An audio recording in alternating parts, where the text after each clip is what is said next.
I'm going to show the timing for when the millennial kingdom is going to begin in under 3 minutes.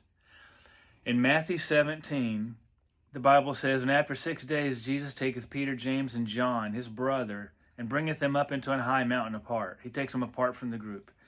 "And was transfigured before them, and his face did shine as the sun, and his raiment was white as light. And behold, there appeared unto them Moses and Elias, talking with him." There's so much to talk about here. "But a day with the Lord is as 1,000 years." So this is how you rightly divide the word of truth, and there's a lot to support this, but I've only got 3 minutes. So if a day with the Lord is as 1,000 years, then 6 days, he's giving you a picture of mankind's going to have 6,000 years. God's going to show grace for 6,000 years. And in every dispensation, God's going to give man the opportunity to respond to progressive revelation.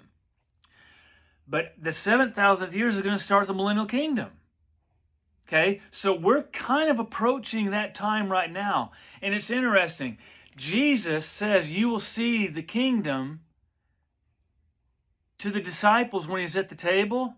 And they saw the glory of the kingdom manifested in front of them. Peter, James, and John saw the glory of the future kingdom. That kingdom that was offered to them in Matthew 10, and they rejected.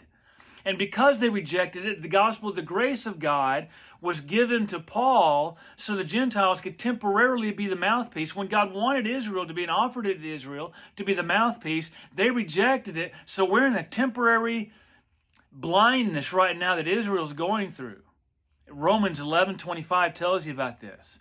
Then at the rapture, the church is going to be taken away, the bride of Christ, and God still owes Israel 7 years of punishment for their sins in the Old Testament. That's why it's called the time of Jacob's trouble. But God showed them the glory of the future kingdom on the Mount Transfiguration. And Moses and Elijah was with him.